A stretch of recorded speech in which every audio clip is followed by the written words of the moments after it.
Ешбір жұмыс тындырмас, шөптің басын сындырмас. Еріншек бір етікші болыпты. Еріншек етікшінің 3 ешкісі бар екен.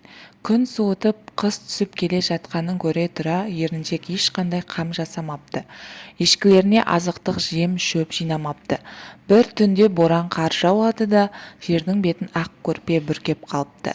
Ешкілері енді бұрынғыдай өрістеп жайыла алмай, суық қорада бүрісіп дірдектеп тұрады. Етікші керек десең сыртқа шығуға да ерініп әйеліне: «Барып көріп келші, ешкілерге не болып жатыр екен», деп жұмсайды. Әйелі барып көріп келеді де: «Бір ешкі өліп қалыпты», дейді. Сонда еріншек: Мал іші болған соң өлім жетімі де болады ғой», деп жата беріпті. Ертеңіне еріншек ешкілерді көріп келуге әйелін тағы жұмсайды. Тағы бір ешкі өліп жатыр деп келеді әйелі. Еріншек келесі жамбасына аунап түсіп: «Мал іші болған соң өледі де», дейді де қояды. Үшінші күні етікші әйелін малды көріп кел деп тағы да жұмсайды.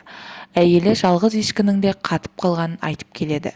Сонда етікші жаны жай тапқандай бір аунап түсіп: «Бәйбіше, біздің малдың өлімі осымен тыйылғанда шығар», депті.